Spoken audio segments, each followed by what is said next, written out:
एकदम पूरा पूरी झूठा बजट है। इसका झूठा वादा करके ये आदमी को 2026 के लिए चुनाव के लिए ये बजट पेश किया है। ये महिला को लेके बजट पेश किया है और যুবক लड़का के लिए ये बाहर जाने का काम किया है তৃণমূল সরকার ने। বর্তমানে এখন এই টাকা মানুষের আর দরকার নেই, কারণ একটাই আমাদের এখানে যুব সমাজের উন্নয়ন, কলকারখানা খোলার সুবন্দোবস্ত এই তৃণমূল সরকার এতদিন ধরে ব্যর্থ হয়েছে। এর আগে বাম শাসনও ব্যর্থ হওয়ার পরে তৃণমূল সরকার এসেছে। ব্যর্থ হওয়ার পর কারণে আমরা 2026-এ তৃণমূলের বিসর্জন আমরা দেখতে চাই না, কোনো কিছু উল্লেখ করা হয়নি। এখানে শুধু একটা টোপ দেওয়া হয়েছে মানুষকে মিথ্যার প্রতিশ্রুতি, আর এই সরকারের মিথ্যার জাহাজ আর ঝুড়ি ঝুড়ি মিথ্যা কথা বলার এটাই এর उद्देश्य। बंगाल में महिला सुरक्षा आप लोग तो सुना है, दीदी ने बोला था 8 बजे के बाद महिला को निकालने के लिए ज़रूरत ही नहीं है। तो एक महिला होकर एक महिला को बोल रहा है जी 8 बजे के बाद आप निकलो मत। पूरा पश्चिम बंगाल का लोग का एक काटा होके 2026 में तृणमूल को विसर्जन देना है और नरेंद्र मोदी जी का हाथ सख्त करना है। इसलिए डबल इंजन का सरकार इधर चाहिए। सर लेके इधर बांग्लादेशी घुसपैठ तो बहुत ज़्यादा है, आप लोग देखा पहला चुनाव में, उसको निकालना तो चाहिए। क्यों? वो लोग हम लोगों का हक बसा रहा है। हेल्थ सिस्टम वो कैसा रहा? एकदम पूरा पूरी टूट चुका है। आप इधर बोरा ग्रामीण हॉस्पिटल में देख सकते हैं। स्कूल का भी एजुकेशन एकदम पूरा पूरी खराब है, सिस्टम ही खराब, पूरा तो घोटाला है। এখানে হরগোবিন্দ দাস চন্দন দাসকে শামসেরগঞ্জে কীভাবে হিন্দু সনাতন, এখানে মুর্শিদাবাদে কীভাবে অত্যাচারিত হয়েছে। এখানকার পশ্চিমবঙ্গের ডেমোগ্রাফি চেঞ্জ হয়ে গেছে। আগামী সনাতনীদের অস্তিত্বের লড়াই, হিন্দু সনাতনীদের বাঁচার লড়াই, এই লড়াইটা অস্তিত্বের লড়াই। नमस्कार, मैं चंदन सरकार और दया न्यूज़ में आप सभी को स्वागत करते हैं। हम जहां पर इस वक्त है वेस्ट बंगाल की जो मुर्शिदाबाद है, मुर्शिदाबाद के विधानसभा के अंदर है हम, और यहाँ के जनता से बात करेंगे क्या कुछ कहते हैं यहाँ की जनता, क्या हुआ है क्या नहीं हुआ है, क्या मिल रहा है और क्या नहीं मिल रहा है, वही पूछ लेंगे यहाँ के जनता से। चलिए देखते हैं क्या कुछ कहते हैं यहाँ के जनता। क्या नाम है आपका? क्या नाम? मेरा नाम दास भाई है, सुमंत दास। आप यहीं के रहने वाले? हम इधर का रहने वाला है। तो ममता बनर्जी ने जो बजट पेश किया हुआ है, उस बजट में क्या लगता है आपको, क्या कुछ मिलेगा? ये एकदम पूरा पूरी झूठा बजट है। इसका झूठा वादा करके ये आदमी को 2026 के लिए चुनाव के लिए ये बजट पेश किया है। ये महिला को लेके बजट पेश किया है और যুবক लड़का के लिए ये बाहर जाने का काम किया है तृणमूल सरकार ने। বাজেটে দেখা যাচ্ছে মহিলাদের লক্ষ্মীর ভাণ্ডারে টাকা বাড়িয়ে দেওয়া হচ্ছে, যুবকদের জন্য যারা মাধ্যমিক উচ্চ মাধ্যমিক পাস করে চাকরি পায়নি তাদের জন্য 1000 টাকা 1500 টাকা বাজেট দেওয়া। বর্তমানে এখন এই টাকা মানুষের আর দরকার নেই, কারণ একটাই আমাদের এখানে যুব সমাজের উন্নয়ন, কলকারখানা খোলার সুবন্দোবস্ত এই তৃণমূল সরকার এতদিন ধরে ব্যর্থ হয়েছে। এর আগে বাম শাসনও ব্যর্থ হওয়ার পরে তৃণমূল সরকার এসেছে। ব্যর্থ হওয়ার পর কারণে আমরা 2026-এ তৃণমূলের বিসর্জন আমরা দেখতে চাই।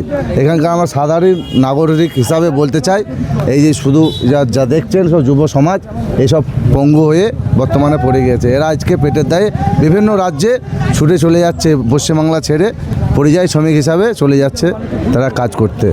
এই বাজেটের মধ্যে কোথাও কিন্তু বেকারত্ব নিয়ে, বেরোজগারি নিয়ে বা কর্মসংস্থান নিয়ে কোনো কিছু উল্লেখ করা হয় না, কোনো কিছু উল্লেখ করা হয়নি। এখানে শুধু একটা টোপ দেওয়া হয়েছে মানুষকে মিথ্যার প্রতিশ্রুতি, আর এই সরকারের মিথ্যার জাহাজ আর ঝুড়ি ঝুড়ি মিথ্যা কথা বলার এটাই এর উদ্দেশ্য।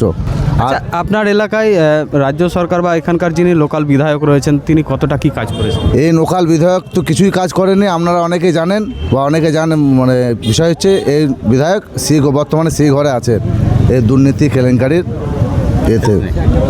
যেটা আমরা শুনেছি বা দেখেছি, এখানকার যিনি লোকাল বিধায়ক রয়েছেন তিনি চাকরি চুরি মামলায়, চাকরি চুরি মামলায়, টাকা তোলাবাজের মামলায়, অনেক আরও বিভিন্ন রকমভাবে মামলায় জড়িত হয়ে উনি জেলে ছিলেন, আবার জামিন এসেছিলেন, আবার সেখানে জেলে ফিরে গিয়েছে।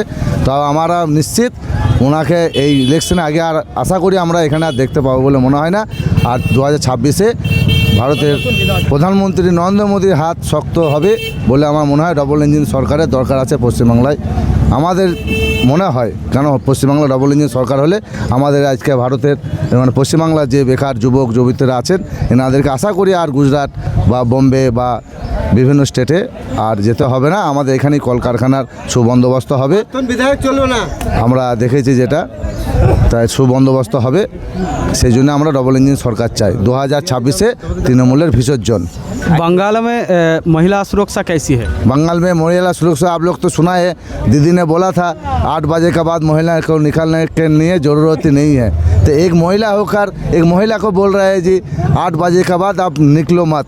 आपका सोचिए कोई आदमी का पेशेंट, कोई घर में उसका पिता माता कोई बीमार हुआ, उसका एक लता लड़की है, वो हॉस्पिटल लेके जाएगा तो कैसे जाएगा? जाने के वो तो मना कर दिया 8 बजे के बाद महिला को निकालने के लिए। क्यों? जाने से उसका रेप होगा, छेड़खानी होगा। इसका भी शिकायत दर्ज करने से दर्ज भी नहीं होता। इस शासन में अवशासन में आ गया। राज्य में जो महिलाओं के लिए सुरक्षा की बात की जाए तो देखा जाता है राज्य में बहुत सारी जगह में महिलाओं को रेप कर दिया गया है, खून कर दिया गया है। अब बहुत जगह में, इधर आप रिसेंट में देखा दुर्गापुर में हुआ, उधर कामदुनी में देखा है, इधर मेडिकल कॉलेज का डॉक्टर का दिखा है। आप लोग तो देखा है मीडिया का बारे में। फिर भी वो पुनराबाद हम बोलना चाहता हूँ, ये पूरा पश्चिम बंगाल का लोग का एक काटा होके 2026 में तृणमूल को विसर्जन देना है और नरेंद्र मोदी जी का हाथ सख्त करना है। इसलिए डबल इंजन का सरकार इधर चाहिए। होने से हम लोगों का बहुत अच्छा होगा। इधर जितना भी जवान है वो लोगों को काम भी मिलेगा, नौकरी भी मिलेगा, रोजगार भी मिलेगा। हम लोग का फ्री का मुफ्त का कोई सामान लेना नहीं चाहिए, हम लोग भी चाहता भी नहीं है। और यहाँ पे जो काफ़ी सारी दिनों से जो मुद्दा आ रहा है सामने, वो SIR को लेकर बांग्लादेशी घुसपैठियों को लेकर क्या बोलना है? SIR लेके इधर बांग्लादेशी घुसपैठ तो बहुत ज़्यादा है। आप लोग देखा पहला चरण में लगभग 60 लाख का करीब इधर उसका नाम ही नहीं आया। वो फॉर्म भरा, उसका बाद नाम ही नहीं आया। फिर और भी कुछ आदमी है गुजर गया, फिर कुछ आदमी है SIR में और भी नाम लिखा है, नाम है। फिर इधर घुसपैठा भी बहुत ज़्यादा है। मैंने जैसे इधर हम लोगों का मुर्शिदाबाद में ये 67 विधानसभा में पहला चरण में ही आपका लगभग 12,000 का आसपास में इसका छांटाई हो गया। तो आपको क्या लगता है जो बांग्लादेशी घुसपैठिया यहाँ पर आके बसे हैं, वो उनको निकाला चाहिए कि नहीं? उसको निकालना तो चाहिए। क्यों? वो लोग हम लोगों का हक बसा रहा है। इधर जैसे ही जितना भी सरकारी प्रकल्पों का है, फिर हम लोगों का इधर का भी जो काम कुछ तो नहीं है, फिर वो लोग बाहर से आके इधर सस्ता में काम करके इधर हम लोगों का हक मार रहा है। वो लोगों का तुरंत निकालना चाहिए पूरा का पूरा। हम लोग यही उम्मीद रखते हैं सरकार से। यहाँ का बंगाल का हेल्थ सिस्टम वो कैसा रहा? एकदम पूरी टूट चुका है। आप इधर बोना ग्रामीण हॉस्पिटल में देख सकते हैं पूरा गंदगी फैला है। फिर जैसे इमरजेंसी में आप घुसेंगे पूरा छात टूटा है, उसका बिल्डिंग टूटा है, पूरा इधर सिस्टम ही पूरा बंद हुआ है। और यहाँ के एजुकेशन का मत बोलिए। इधर सामने में एक तो स्कूल है, उसका देखिए सामने में अभी हम इधर से आया, सामने का गेट टूटा है। इधर का स्कूल का भी एजुकेशन एकदम पूरी ख़राब है, सिस्टम ही पूरा तो घोटाला है। आप तो देखा इधर जो नौकरी मिला वो लोग ने पूरा गलत नौकरी, जो पूरी पढ़ा लिख के बैठा है घर में, और जिसको पढ़ा लिखा नहीं है वो पैसा देके इधर नौकरी में घुसा, इसीलिए विधायक जेल में गया। और एक बात सुनने को मिल रहा है, यहाँ के जो लोकल विधायक है, लोकल जो TMC के नेताओं हैं, वो सब घोटाला में व दुर्नीति के साथ। वो तो 100 में 100% वो लोग पूरा दुर्नीति में झुकते हैं वो लोग। प्लस इधर लूटपाट भी करके चल रहे हैं। आप लोग तो देखा है मीडिया में तो हमेशा ये दिखाता है। इधर हम लोग भी इधर देख रहे हैं। इसी का कारण से हम लोग युवा पीढ़ी में चाहता है ये सरकार को थोड़ा पलटाना चाहिए। एक बार से बीजेपी को नरेंद्र मोदी जी को देख पश्चिम बंगाल का लोग देखना चाहता है। डबल इंजन सरकार का घर के एक बार देखिए कैसा सरकार चल रहा है, हम लोग का बहुत अच्छा होगा। আমার নাম বাবন ঘোষ। তো এখানকার যে সিস্টেমটা সেরকম কীরকম চলছে? এখানকার সিস্টেম বলতে গেলে এই পশ্চিমবঙ্গে এই মমতা বন্দ্যোপাধ্যায় TMC শাসনে কোনো আইনের শাসন বলে কিছু নেই। এই সরকার 2011 সালে আসার পরে এই পশ্চিমবঙ্গের 15 বছরে 25 বছর পিছিয়ে দিয়েছে, উন্নীত তো হয়নি। এবং এই পশ্চিমবঙ্গের যে আইনের শাসন বলে কিছু নেই, এখানে শাসকের আইন চলে। এখানকার গণতন্ত্র বিপন্ন করেছে এবং রাজনৈতিক বহুত্ববাদকে ধ্বংস করেছে। তার কারণ এই সরকার রাজনৈতিকের বাধা দেওয়ার পাশাপাশি হিন্দু সনাতনীদের উপর যে অত্যাচার আপনারা দেখেছেন কিছুদিন আগে বাংলাদেশে যেভাবে দীপুচন্দ্র দাসের উপর যে হত্যা হয়েছে, জীবন্ত জালি তাকে মারা হয়েছিল, সেখানে কীভাবে তাকে হত্যা করেছিল, কিন্তু এখানে সেম ওখানে মোল্লা ইউনিসের সরকার, এখানে খালা মমতার মধ্যে কোনো পার্থক্য নেই। এখানে হরগোবিন্দ দাস চন্দন দাসকে শামসেরগঞ্জে কীভাবে হিন্দু সনাতন, এখানে মুর্শিদাবাদে কীভাবে অত্যাচারিত হয়েছে। এখানকার পশ্চিমবঙ্গের ডেমোগ্রাফি চেঞ্জ হয়ে গেছে। আগামী সনাতনীদের অস্তিত্বের লড়াই, হিন্দু সনাতনীদের বাঁচার লড়াই, এই লড়াইটা অস্তিত্বের লড়াই, এ লড়াই বাঁচার লড়াই। তাই আগামী প্রজন্মকে এই প্রজন্মকে বাঁচানোর লড়াই, আগামী সভ্যতাকে বাঁচানোর জন্য সনাতনী ঐক্যকে এক হওয়া উচিত আমি মনে করি। এবং ভারতীয় জনতা পার্টি, পশ্চিমবঙ্গে ভারতীয় জনতা পার্টির সরকার, নরেন্দ্র মোদীর নেতৃত্বে সরকার হওয়া উচিত, কারণ এখানে আইনের শাসন দরকার আছে। তাই জন্য উত্তরপ্রদেশে যোগী আদিত্যনাথ, হেমন্ত বিশ্ব শর্মাজির মতো শাসন এখানে দরকার আছে, তাহলে আগামী পশ্চিমবঙ্গকে বাঁচানো খুব কঠিন, এটাই পরিস্থিতি। यहाँ पे काफ़ी सारे जो लोकल टीएमसी के नेता है वो सारे चंदाबाजी करते हैं, रास्ते में तोलाबाजी करते हैं। আমরা দেখেছেন এই লোকাল এই পরিস্থিতি, এই সামনে মা প্রকৃতির সম্পদ যে মৌরাক্ষী ঘাট চলে গেছে, এই বালি যেভাবে মা প্রকৃতির সম্পদের বালিকে যে লুটপাট করেছে এখানকার টিএমসি ক্যাডার লিডাররা, আপনারা দেখেছেন এখানে একটা সরকারি লাইসেন্স ঘাট থাকলে ওরা 50টা বেসরকারি ঘাটে কীভাবে জুলুমবাজিভাবে তোলা হয় ঘাটি, এবং এখানকার প্রকৃতির সম্পদকে তুলে এবং টোলের ওপর বিভিন্ন রকম চাষ তুলে বেসরকারিভাবে টাকা তোলা হয়। এবং এই পশ্চিমবঙ্গে এই যে এটা আলু প্রধান জোন, এবং আলু চাষিরা এই যে জোন, এই ক্ষিপ্ত মানুষরা, এই টিএমসি যারা ক্যাডার দুর্নীতি যারা গ্রস্ত যারা আছে, এই প্রকৃতির সম্পদকে তারা ধ্বংস করে দিয়েছে, প্রাকৃতিক ভারসাম্যকে নষ্ট করেছে এই টিএমসি সরকার। ये इस विधानसभा में उन्नयन के बात करें तो क्या उन्नयन हुआ है यहाँ? এই বিধানসভায় স্বাধীনতার পর থেকে দীর্ঘদিন ধরে চলেছে কংগ্রেসের শাসন, তারপরে চলেছে বাম অপশাসন চলেছে, এবং বাংলার সংস্কৃতি অবকে ধ্বংস করেছে। এবং এই বিধানসভা 67টি বিধানসভার কোনো উন্নয়ন হয়নি।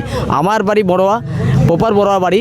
আমি আমাদের ওখানে যে গ্রামীণ হসপিটাল থেকে আরম্ভ করে যে ব্যবস্থাপনা, সেখানে হসপিটালের পরিকাঠামো পুরো মানে নষ্ট করেছে টিএমসি সরকার। এবং এখানকার যে একের পর এক বিধায়ক হয়েছে, তারা একটাও কোনো পশ্চিমবঙ্গের কোনো উন্নয়ন, এই 67টি বিধানসভার কোনো উন্নয়ন করেনি। তারা সমস্ত দুর্নীতিগ্রস্ত হয়েছে। হসপিটালের পরিস্থিতি, পরিকাঠামো খারাপ এবং শিক্ষা ব্যবস্থা খারাপ। আমরা চাই এই বিধানসভায় একটা উন্নয়ন, একটা ভালো হসপিটাল হোক, মাল্টি সুপারস্পেশালিটি হসপিটাল হোক, এবং গার্লস হসপিটাল হোক, এটা আমাদের দাবি।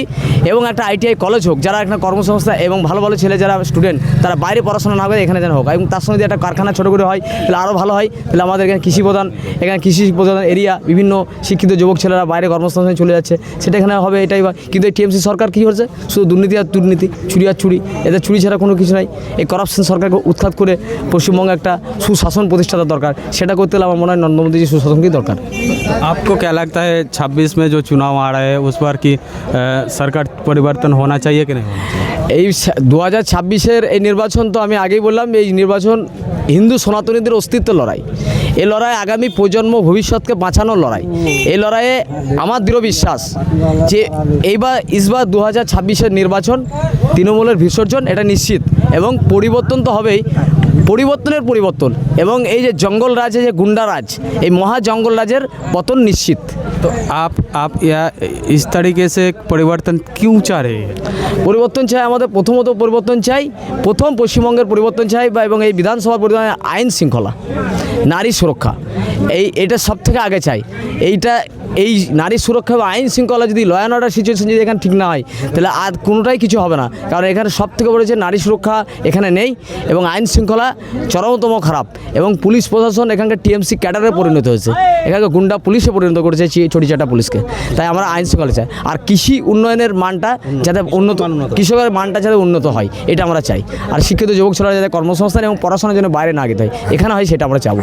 তো আপনি যেখানে বলছেন নারী সুরক্ষা, সেখানে কিন্তু রাজ্যের মুখ্যমন্ত্রী কিন্তু একজন নারী, সেই বিষয়ে এই রাজ্যের মুখ্যমন্ত্রী নারী হয়েও এটা এই রাজ্যের এই রাজ্যের মুখ্যমন্ত্রী একজন নারী হয়েও নারী সুরক্ষা পশ্চিমবঙ্গের তলানিতে। আপনারা দেখেছেন পশ্চিমবঙ্গে প্রথম 2011 সালে সরকার আসার পরে পার্ক স্ট্রিট থেকে প্রথম গণধর্ষণ আরম্ভ হয়েছিল। তারপর থেকে আজকে যে দুর্গাপুর, আরজিকর, কামদুনি, বিভিন্ন জায়গায় যে একের পর এক মহিলা ধর্ষিত, সেই মহিলারা কোনো এখনও পর্যন্ত তাদের সাজা পায়নি বা তাদের মধ্যে কোনো অ্যাকশন নেওয়া হয় না। তার কারণ একটাই, এই সব ধর্ষিতদের পিছনে টিএমসির ক্যাডার বা বিভিন্ন রকম টিএমসির কারণে কেউ যুক্ত আছে, যার ফলে পুলিশ তাদের মধ্যে কোনো অ্যাকশন ব্যবস্থা নিতে পারছে না। আর পুলিশ তো আগেই বললাম এখানে ক্যাডারে পরিণত হয়েছে, গুন্ডা পুলিশে পরিণত হয়েছে। তাই এই মুখ্যমন্ত্রী এখানে ব্যর্থ প্রশাসন, এই শাসককে উৎখাত করতেই হবে।